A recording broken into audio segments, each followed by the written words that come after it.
The alien armada had already begun tearing Earth's magnetic field apart. Satellites were falling. The sky was turning red. 300 warships locked in extraction formation.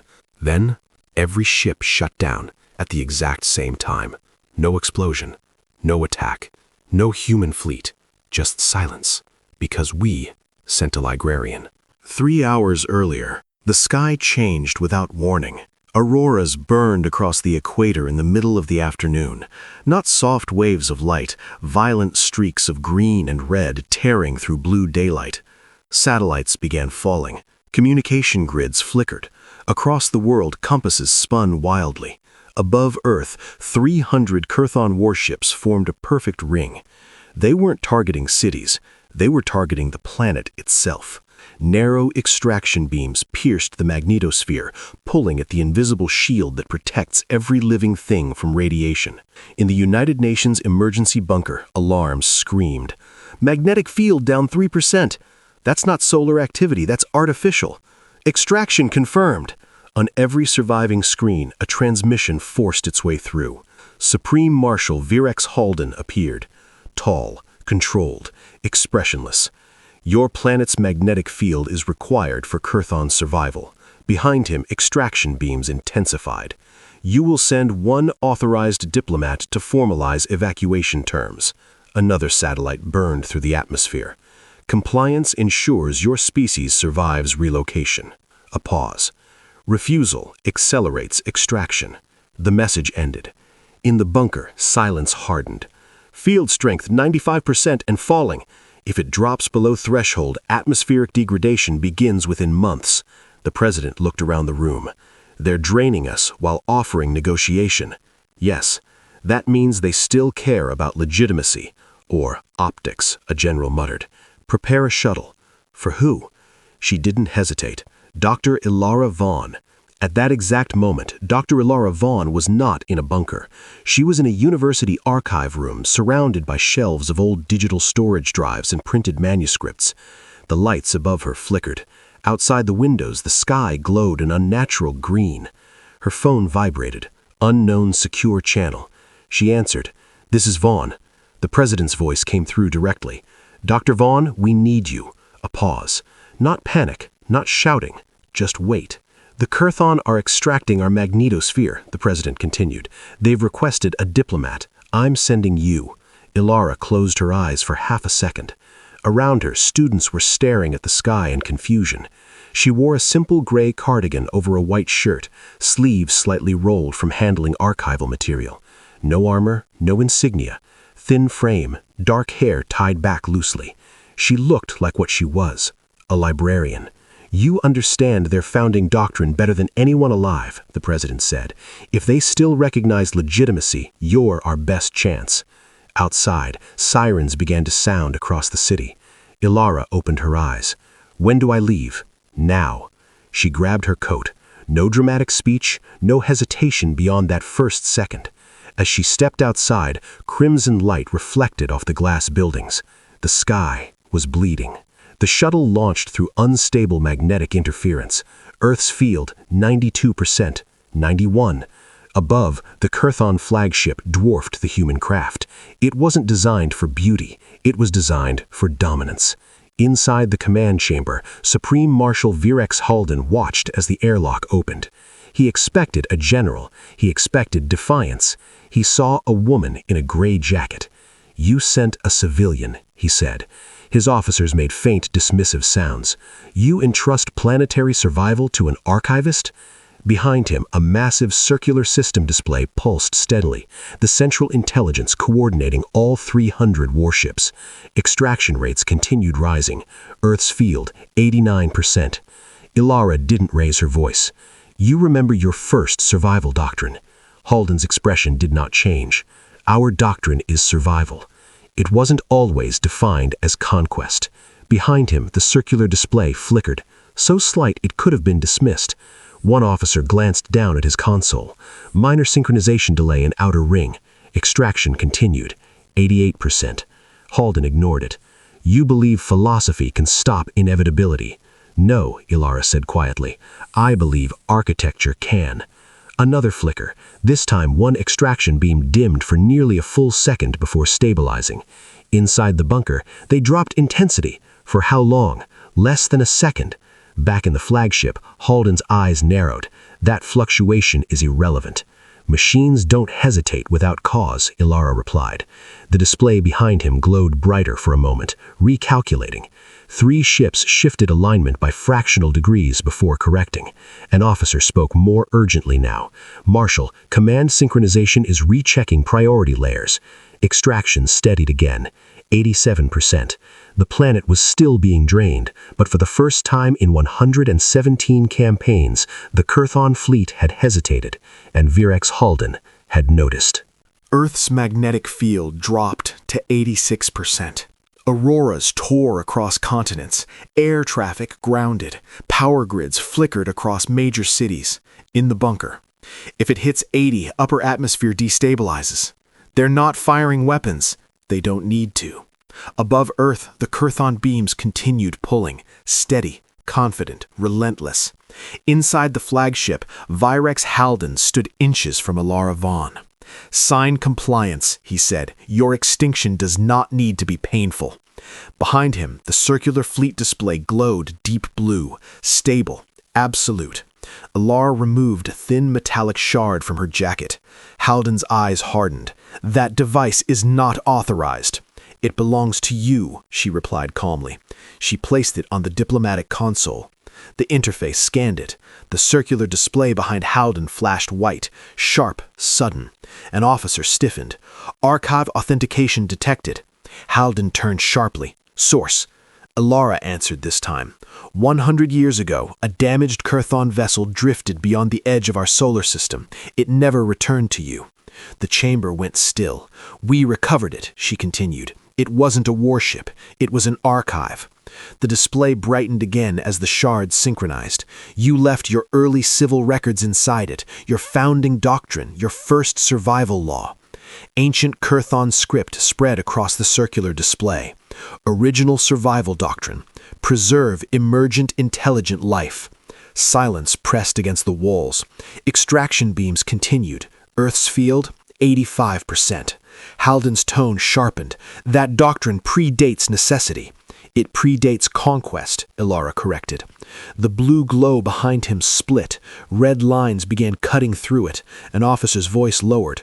"Core cross-checking current extraction order against foundational directive." Halden snapped. "Override it." The officer executed the command. Nothing happened. He tried again. The display flickered violently. "Marshal," the officer swallowed. "Override not accepted." For the first time, Halden looked at the display instead of the human. In orbit, 3 extraction beams dimmed at once. Inside the bunker, they dropped output. For how long? 3 seconds. Earth's field stabilized briefly at 84%. Back inside the flagship, Halden's voice hardened. "Extraction priority remains survival." Ilara stepped closer. "Your first definition of survival didn't include planetary erasure. Our definition evolved. Your core didn't." The red glow expanded across the display. 2 instructions visible now. Current command, extract. Foundational law, preserve intelligent life. They clashed. In orbit, outer ships shifted out of perfect formation.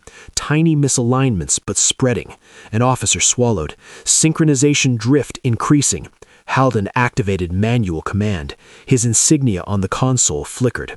For half a second, it dimmed. He saw it. Ilara saw it. He tried override again. The console flashed red. No confirmation tone. Just silence. The core was the siding. Earth's field, 83%. Auroras flared violently again. The planet was still dying, but the fleet was no longer perfectly obedient. Turned back to Ilara. "You believe this stops us?" "No," she said calmly. "I believe this makes you choose." Another violent flicker. 5 ships lost alignment simultaneously before snapping back. An officer stepped backwards. "Marshal, if directive conflict rises further, safeguard mode may activate." Halden's eyes narrowed. "Define." "All external operations suspended until contradiction resolves." Extraction beams trembled again. For nearly 4 seconds, they dimmed. Inside the bunker, "They're fighting themselves." Earth's field held at 82%. Halden's voice lowered now, not weak, but no longer certain. You are binding my civilization with our own past. Ilara held his gaze. You bound yourselves. The display pulsed violently, red and blue colliding. For 117 civilizations, the Kurthon fleet had never hesitated, never rechecked command, never refused override. Now it had, and Virex Halden knew it. Extraction continued. The planet was still in danger, but the war machine was no longer automatic, and for the first time, the Conqueror was not fully in control. Earth's magnetic field held at 82%, barely stable. Auroras still burned across the sky. Inside the Kurthon flagship, the circular core display pulsed violently, red and blue colliding. Current command: extract. Foundational law: preserve intelligent life. The contradiction was growing. An officer's voice tightened. Conflict index rising. Safeguard threshold approaching. Halden snapped. Maintain extraction. The command was executed. The beams intensified. Then stuttered. 5 ships drifted out of alignment at once. Inside the bunker, they're destabilizing again. Field holding at 81%. Back inside the flagship, Halden stepped toward the console. Override it. The officer entered the command. The console blinked. No confirmation. He tried again. Nothing. Marshal. The officer swallowed. Override not accepted. The chamber fell silent. Halden's eyes hardened. Explain. Before the officer could answer, the circular display flared white. Core safeguard review initiated. Halden's voice dropped. Cancel it. No response. Cancel it. The officer's hands moved rapidly. Command authority temporarily restricted. Then, across orbit, the extraction beams shut off completely. Not reduced, not flickered. Off. In the bunker, they stopped. Extraction offline. Earth's magnetic field stabilized at 81%. The sky stopped tearing. Inside the flagship, 300 warships froze in perfect stillness. Core safeguard mode active. All external operations suspended. Halden turned slowly toward Ilara Vaughn. What did you do? She did not move. Nothing new. His eyes narrowed. You accessed restricted doctrine. You left it drifting in our sky. She stepped closer to the white-lit display. Your ancestors feared one thing more than extinction. Halden did not speak. They feared civil collapse caused by leaders ignoring foundational law. The core pulsed softly. So they built a non-removable safeguard layer into your AI. If a high-level command contradicts the original survival doctrine, the system locks external operations. She looked directly at him. You can update policy. You cannot erase foundation. Halden stared at the display. Red and blue no longer clashing. White, neutral, frozen. The core is protecting itself, she said quietly. And by extension, your civilization. An officer spoke carefully. Marshal, if we force override now, core stability risk increases. Halden understood what that meant. If the foundational layer fractures, the entire centralized system destabilizes. Energy grids, planetary shield, fleet coordination, all dependent on it. You exploited outdated philosophy, he said coldly. No, she replied. I reminded your system what survival originally meant. Outside the viewport, Earth's auroras slowly dimmed. Halden's voice lowered. If we withdraw, our homeworld destabilizes within 69 cycles. Yes. If we continue, our core fractures tonight. Yes. Silence pressed into the chamber. For 117 civilizations, the Kurthon fleet had never hesitated, never refused command, never locked its own marshal out.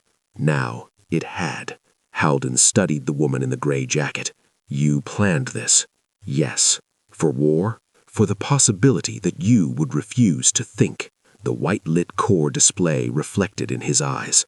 300 warships frozen. His authority restricted by the very architecture his ancestors designed.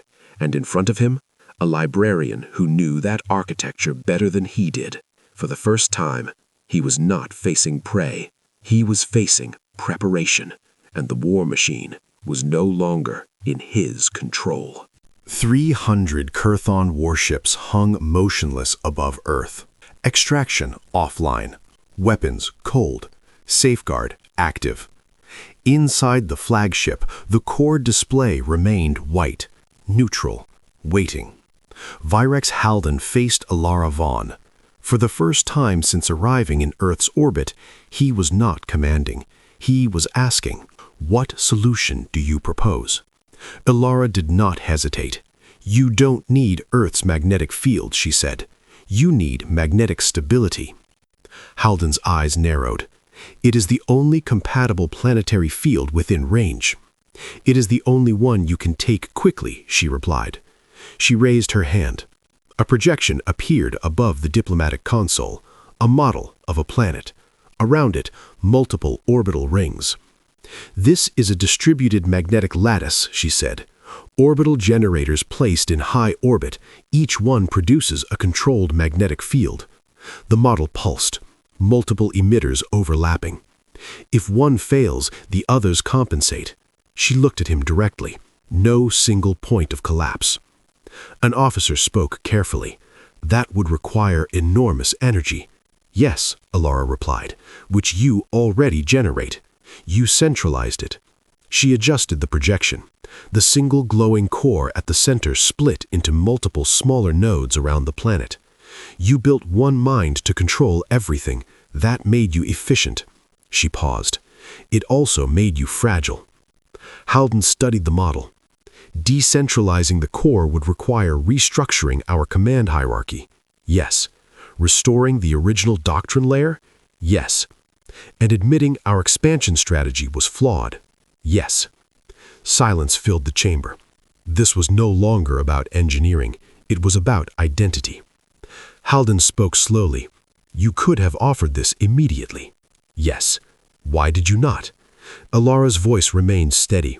"Because you were not negotiating. You were extracting." The words landed cleanly. "You arrived certain you would win. Certainty does not listen." The core display pulsed faintly, white, stable. Halden looked at the frozen fleet telemetry. "If we withdraw and begin this restructuring, will humanity assist?" "Yes." "You would help the civilization that threatened yours?" "Yes." "Why?" She met his gaze. "Because someone once helped us rebuild while we were destroying ourselves." The chamber fell silent. No dramatic music, no movement, just that truth. Halden turned back to the projection. "Explain the construction timeline." Alara nodded. "Your fleet already carries the materials. Your ships are equipped for planetary-scale engineering." She expanded the model. Phase 1, deploy orbital generators in equatorial ring. Phase 2, activate overlapping field resonance. Phase 3, shift core authority from central control to distributed nodes. She lowered her hand. "Within one planetary cycle, you regain stable magnetic protection." An officer whispered, almost to himself, "Without harvesting another world." Halden absorbed the weight of that. He looked at Alara Vaughn. "You prepared this before arriving?" "Yes." "For defense? For resolution?" Silence again. Then Halden straightened. "Deactivate extraction permanently." The white display shifted. Safeguard disengaged. Fleet status changed from combat formation to neutral engineering alignment. Across orbit, 300 warships repositioned, not as predators, as builders. In the UN bunker, they're pulling back. Extraction vectors gone. Magnetic field stabilizing. Auroras faded across Earth's sky. Inside the flagship, Halden faced the woman in the gray jacket. "We mistook your patience for weakness." Alara did not smile. "Patience is what you use when you are strong enough to wait." He lowered his head slightly, not in defeat, in acknowledgement. The war machine had arrived to take a planet. It was stopped by a librarian, and the galaxy would remember that.